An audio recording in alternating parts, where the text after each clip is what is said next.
There's this mistake that people still have to say that, oh, grandma's just getting forgetful from old age.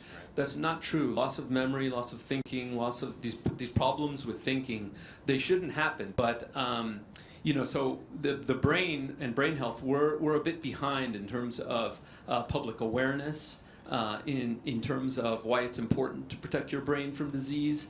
And so essentially 45, almost half of dementia could be preventable if we address all these disparate hearing loss, midlife weight, late life diabetes, the list goes on. If you think even just a year ago, maybe how we would be talking about Alzheimer's, or you're only thinking about the late stage. But I think a lot of work from the association, from others, to really shift that conversation so that we can be talking about brain health, and so that people are not afraid to have that conversation, and also think proactively about what are steps I can do to mitigate my risks, take better steps, and just be more informed when I go and talk to my doctor, right? We know that these pathologies, you mentioned the proteins in the brain, so amyloid and tau, the pathologies in the brain that can start up to 20 years before you start to manifest cognitive symptoms.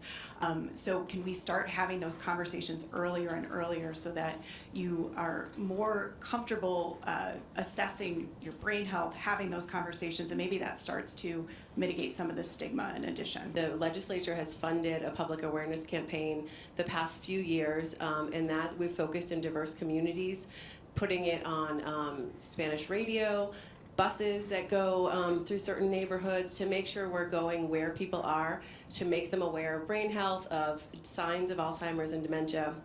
And again, like you were saying, with doctors, we do have that training requirement for doctors, but we still hear from families that say, I went to my primary care doctor and they said, like, you don't look like someone with Alzheimer's, you'd be coming in here in a wheelchair.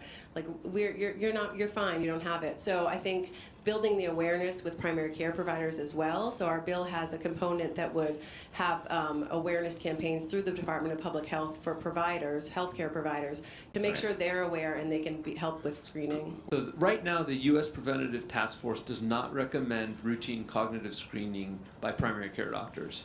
That's bound to change with everything that's happening in the field.